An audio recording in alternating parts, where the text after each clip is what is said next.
السلام علیکم ورحمۃ اللہ وبرکاتہ۔ دارالعلوم خاتون جنت کے زیر اہتمام سرزمین اسلام پور ڈسٹرکٹ سانگلی مہاراشٹرا میں چلنے والا مدرسہ دارالعلوم برکات احمد رضا پچھلے کئی سالوں سے دین و سنیت کی خدمت کر رہا ہے، جس کے صدر اعلیٰ خلیفہ حضور جانی میاں و حضور غیاث ملت حضرت علامہ مولانا انور حسین رضوی صاحب قبلہ عقائد اہل سنت کے تحفظ کے لیے اس علاقے میں خوب محنت کر رہے ہیں، جس میں ادارہ حاضہ کی باہری ذمہ داریاں ہمدرد قوم و ملت حضرت مولانا صوفی جلال الدین چشتی صاحب قبلہ جن کی دینی خدمات روز روشن کی طرح آیا ہے کہ عوام اہل سنت کے عقائد کے تحفظ کے لیے اسلامی کال سینٹر چلاتے ہیں۔ آپ کی عطیات صدقات زکوٰۃ کا مستحق ادارہ دارالعلوم برکات احمد رضا اس مدرسے کو خوب تعاون کرے اور ہمیں شکریہ کا موقع دے۔ اللہ تعالیٰ مدرسے کے اساتذہ و وابستگان کو اس کا اجر عطا فرمائے، آمین بجاہ سید المرسلین۔ تعاون کرنے کے لیے اور کسی بھی قسم کی دینی رہنمائی کے لیے حضرت سے رابطہ کریں۔ حضرت کا رابطہ نمبر ہے 8007666980۔ السلام علیکم ورحمۃ اللہ وبرکاتہ۔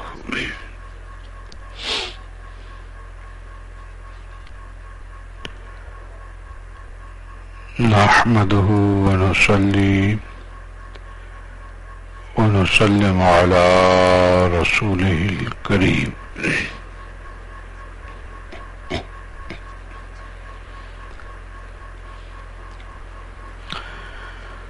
أما بعد فأعوذ بالله من الشيطان الرجيم، بسم الله الرحمن الرحيم، صلوا على الحبيب، الصلاة والسلام عليك يا رسول الله وعلى آلك وصحابك يا نور الله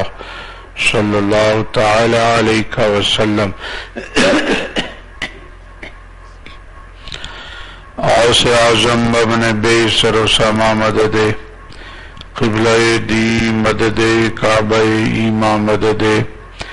مگرداب بلا افتادہ کشتی، ضعیفان شکشترا تو پشتی، بے حق خواجہ عثمان ہارونی مدد کن یا معین الدین چشتی۔ اے شفیع زمانہ زمانہ مدد نما، درہائے بستہ راز کلید کرم کشا، سرورا شاہ کریمہ دستگیرہ اشرفا، حرمت روح پیمبر یک نظر کن سوئے ماں۔ محترم بزرگوں، اسلامی بھائیوں، اسلامی ماں بہنوں،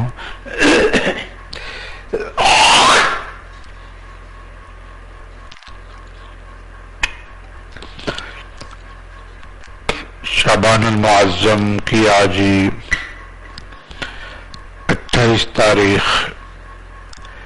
مکمل ہو کر 29ویں تاریخ شروع ہو چکی ہے۔ بہت جلدی ہمیں ماہ مبارک نصیب ہونے والا ہے،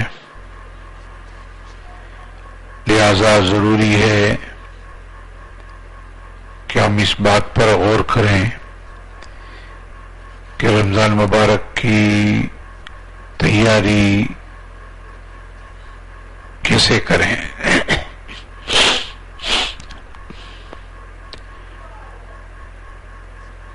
کسی اہم کام کو اسی وقت صحیح طریقے سے انجام دیا جا سکتا ہے جب اس کے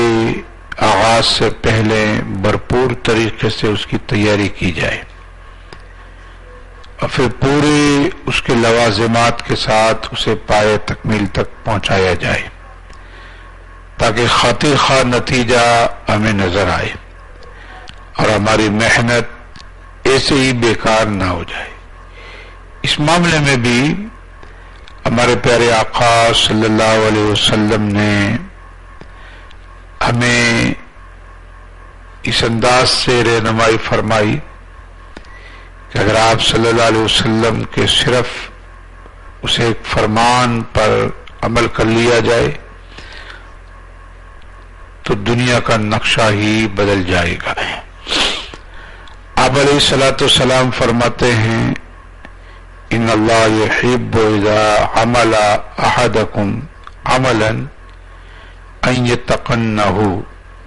او کما قال النبی صلی اللہ علیہ وسلم، یا ترغیب کی حدیث ہے، یعنی بے شک اللہ تعالی تم میں اس شخص سے محبت فرماتا ہے. ان اللہ یحب، بے شک اللہ تعالی اس شخص سے محبت فرماتا ہے کہ اذا عمل احدکم عملا، جب وہ کوئی کام کرے تو اس کو اتنے اچھے طریقے سے کرے کہ اس کام کو بھی فخر ہو کہ اس کو تم نے کیا ہے، ان بہت ہی اچھے انداز میں اسے نبھایا جائے. حدیث پاک کا مطلب یہ کہ ہر کام سے پہلے اس کی مکمل طریقے سے تیاری کی جائے، پھر اس تیاری کے مطابق اس کو انجام دیا جائے. یہاں ہم بات کر رہے ہیں ماہ رمضان المبارک کی، جو مقدس مہینہ سایہ فکر ہونے والا ہے، رحمت و انوار کا موسم شروع ہونے والا ہے، عبادت و ریاضت کا سیزن آنے والا ہے. تو اس مبارک کا کیسے استقبال کیا جائے، کس طرح اس کی تیاری کی جائے کہ ہم اس نعمت عظمیٰ سے بھرپور فائدہ اٹھا سکیں. تو آئیے پہلے ہم ایک نظر سرکار دو عالم صلی اللہ علیہ وسلم کی مقدس زندگی پر ڈالیں کہ ہمارے آقا صلی اللہ علیہ وسلم اس مہینے کا کس طرح استقبال فرماتے تھے اور آپ کی تیاری کا کیا انداز ہوتا تھا. تو آقا علیہ الصلوۃ والسلام جب رجب کے مہینے سے ہی رمضان شریف کی تیاری فرماتے تھے اور دعا فرماتے تھے، جیسا کہ 2-3 بیان سے پہلے بھی میں نے اس دعا کے تعلق سے کچھ روشنی ڈالی تھی.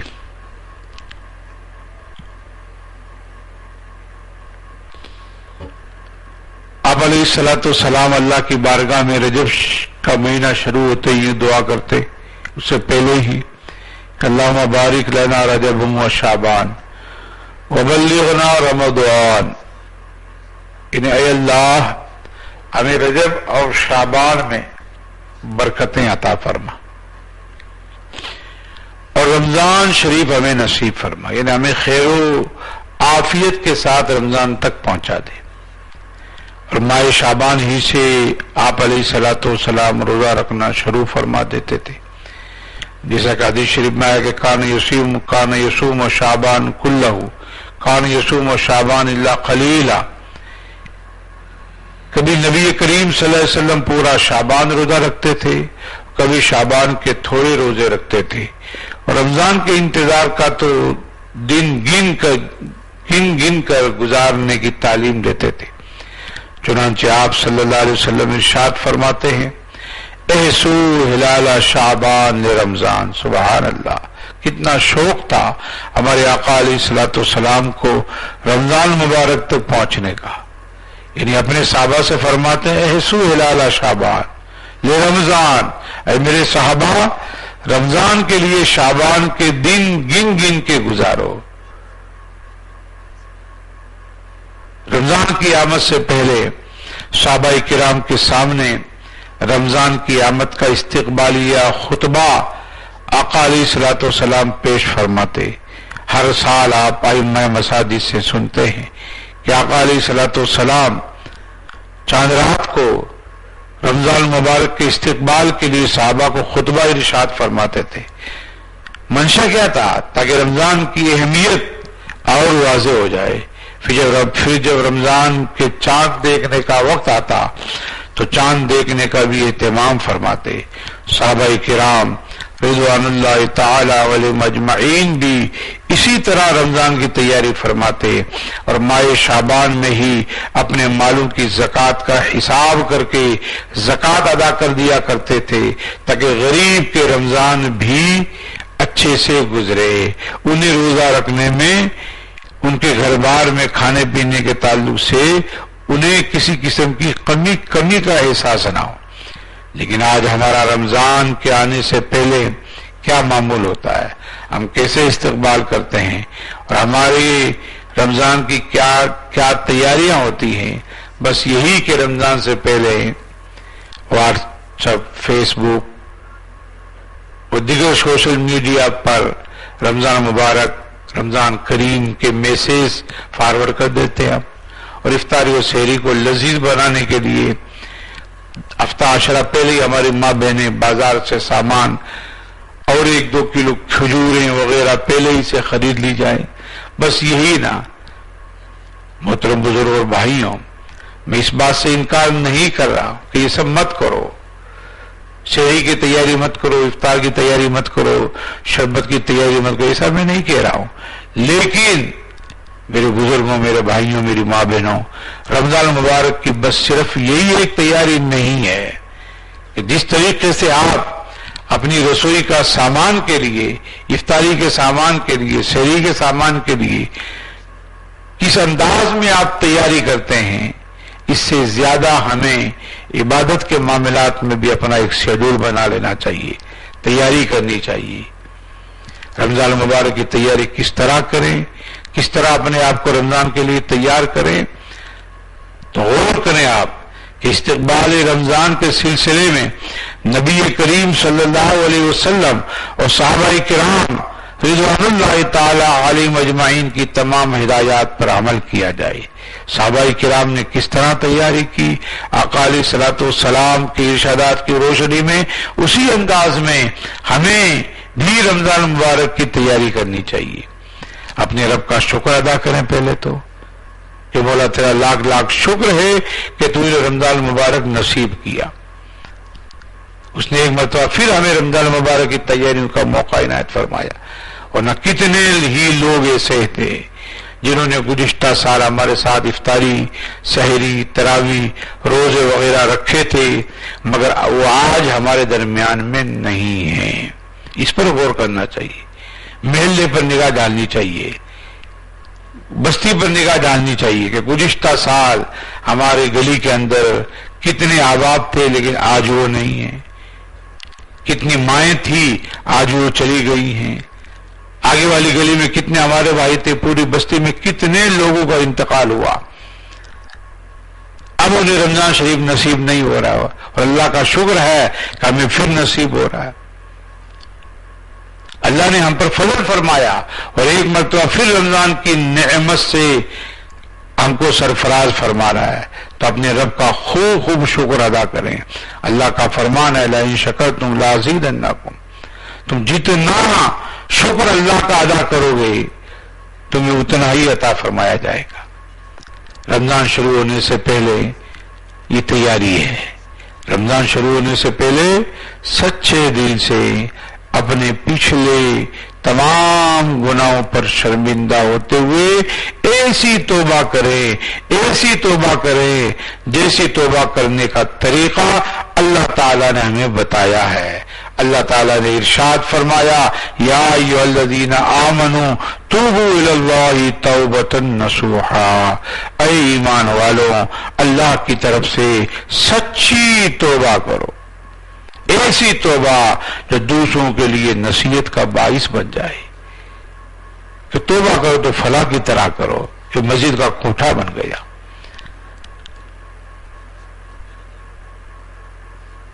اور ارشاد فرمایا آقا علیہ الصلوۃ والسلام نے کہ التائب من الذنب کمن لا ذنب لہ، سچی توبہ کرنے والا گناہوں سے ایسا پاک ہو جاتا ہے جیسے اس نے گناہ کیا ہی نہیں ہو. لہذا رمضان شروع ہونے سے پہلے ہمیں اپنے تمام چھوٹے بڑے گناہوں سے سچی توبہ کر لینی چاہیے.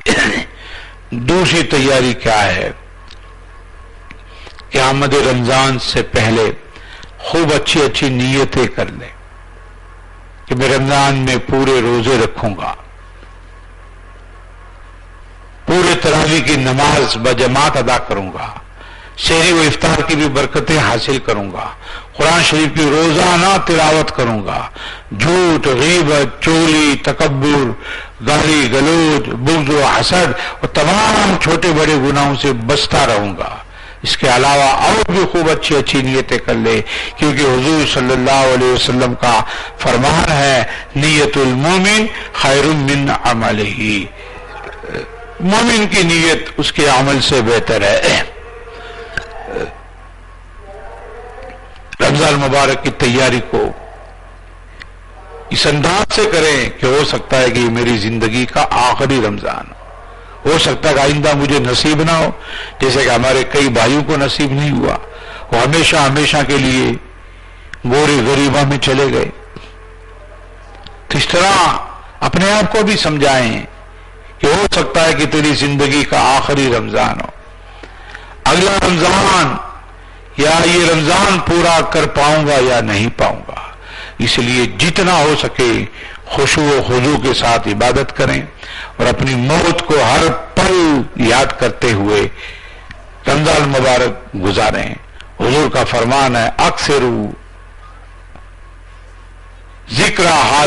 حادم لذات الموت، لذتوں کو ختم کر دینے والی موت کو زیادہ سے زیادہ یاد کرو۔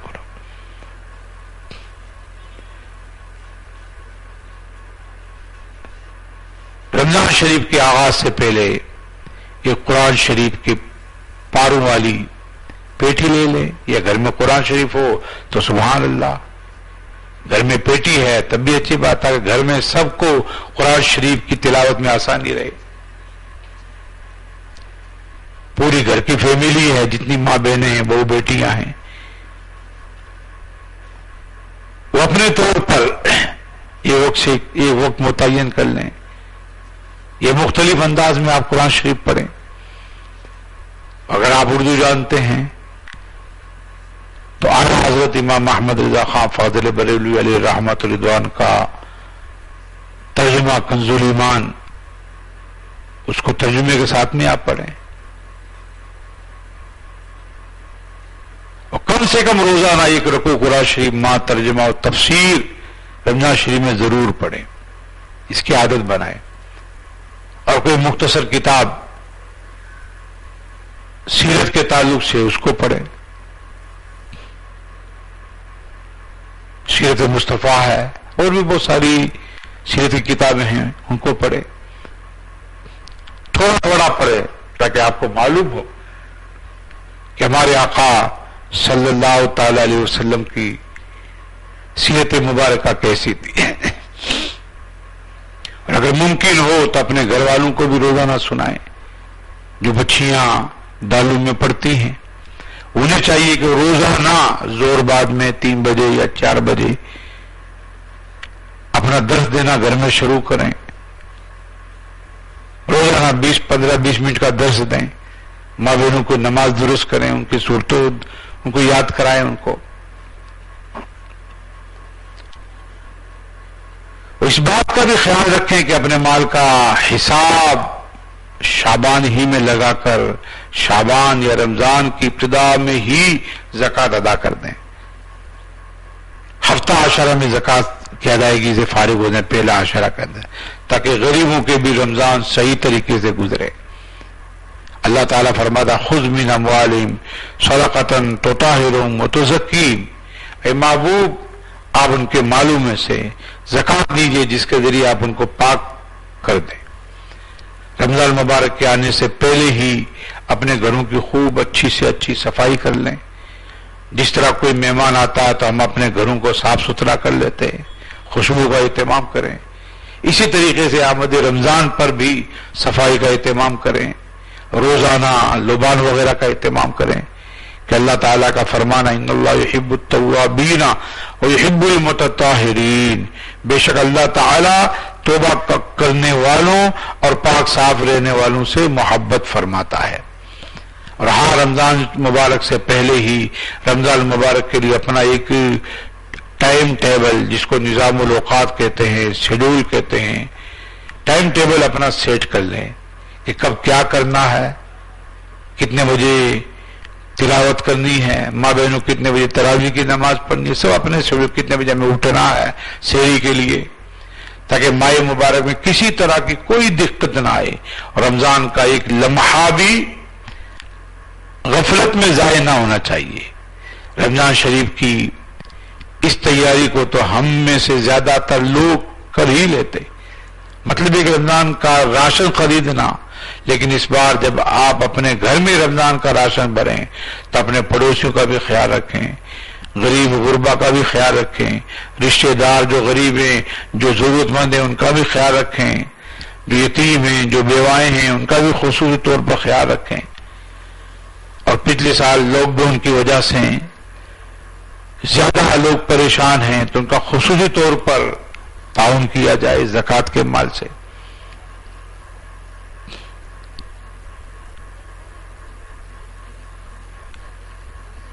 تو اس طریقے سے ہم رمضان مبارک کی قدر کریں گے تو انشاءاللہ تعالی بہت کچھ ہمیں سیکھنا نصیب ہو جائے گا، اور ہماری یہ کوشش رہے کہ رمضان مبارک کا ایک ایک لمحہ عبادت میں گزرے، غفلت میں نہ گزرے، اور جو ہمارے بھائی بزموں میں، بیٹھکوں میں، چوراہیوں پر بیٹھتے ہیں، بیٹھنا کوئی گناہ نہیں ہے، لیکن اس چوراہے کا حق ادا کرنا چاہیے۔ حق یہ ہے کہ کوئی سلام کرے تو اس کا جواب دے، کوئی راستہ پوچھے تو اس کو راستہ بتائے، اور اپنے آپ کو کسی بھائی کی غیبت سے، تیری میری سے، عیب جوئی سے، بے مقصد کی باتوں سے اپنے آپ کو بچایا جائے، اور رمضان مبارک میں اس کا خصوصی طور پر خیال رکھا جائے۔ کوشش کرے کہ زیادہ وقت ہمارا مسجدوں میں گزرے، اللہ کے گھروں میں گزرے، اور یہ بھی ہمیں کوشش کرنی جب ہم سحری کے لیے اٹھیں تو ایسا وقت اپنا سیٹ کر لیں کہ میں استنجا وضو سے فارغ ہونے کے بعد میں بآسانی 2 رکعت، 4 رکعت، 6 رکعت، 8 رکعت تہجد کی نیت سے نماز پڑھ لوں، اور پھر آرام سے سحری کھا کر کے میں اپنی جو بھی ضرورتیں ہیں کہ بھائیوں کی سگریٹ کی ضرورت ہے، بیڑی پینے کی ضرورت ہے، کسی کو پان کی ضرورت ہے، کسی کو گٹکا پھٹکا کی ضرورت ہے، تو ان تمام ضرورتوں سے فارغ ہو جائیں، پھر اس کے بعد میں سحری کا وقت ختم ہو، اس حساب سے اپنا الارم سیٹ کر لیں۔ اور جن بھائیوں کے ذمے نماز قضا ہیں تو انہیں چاہیے کہ تہجد میں بجائے نفل پڑھنے کے اپنی قضا نمازوں کو پڑھیں، کیونکہ حدیث شریف میں آیا کہ جس کے ذمے فرض باقی ہیں تو اس کے نوافل اللہ کی بارگاہ میں قبول نہیں ہوتے جب تک کہ وہ اپنے فرائض سے، اپنے واجبات سے فری نہ ہو جائے، تو اس کا بھی خیال رکھیں۔ یہ چند ہدایات ہیں، ان پر ہمارے سبھی بھائیوں کو غور و فکر کرنے کی ضرورت ہے۔ اللہ تعالی ہم سب کو ماہ مبارک کی کما کو قدر کرنے کی توفیق عطا فرمائے، اور جیسے کہ آپ نے سید اثر میں اسپیکر میں اعلان سنا ہے لاک ڈاؤن کے تعلق سے، تو کوشش کریں کہ اول وقت ہی میں ہم عشاء کا وقت جیسے ہی شروع ہو فوراً مسجد میں پہنچ جائیں، اور سکون و اطمینان کے ساتھ میں عشاء کی نماز، سنت، نفل، تراویح کی نماز، وتر وغیرہ سے فارغ ہو کر کے اس سے پہلے پہلے اپنے اپنے گھروں میں پہنچ جائیں۔ اس کا بھی ہمیں خیال رکھنا تاکہ کوئی گورنمنٹ کا محکمہ کے افراد ہم کو پریشان نہ کریں، اور سکون و اطمینان کے ساتھ میں ہماری تراویح کی نماز مکمل ہو جائے۔ گزشتہ سال آپ دیکھیں کتنا دل دکھ رہا تھا، کتنا پریشان ہو رہے تھے آدمی، گھروں میں نماز پڑھ رہے تھے، چھپ چھپ کے نماز پڑھ رہے تھے۔ تو اس لیے سبھی بھائی اس کا بھی خیال رکھیں، اور بہتر یہ ہے کہ فجر کی نماز بھی اول وقت میں ہی میں پڑھیں تاکہ فجر کی نماز قضا نہ ہو۔ الحمدللہ مکہ مسجد میں تو کئی سال سے رمضان مبارک میں فجر کی نماز اول وقت ہی میں کھڑی کر دی جاتی ہے، اذان کے بعد میں صرف اور صرف 15 منٹ ہی کا وقفہ رکھا جاتا ہے، اور ابھی بھی اتنا ہی وقفہ رکھا جائے گا۔ اللہ تعالیٰ ہم سب کو رمضان مبارک کا دل و جان سے عملی شکل میں احترام کرنے کی توفیق عطا فرمائے۔ السلام علیکم۔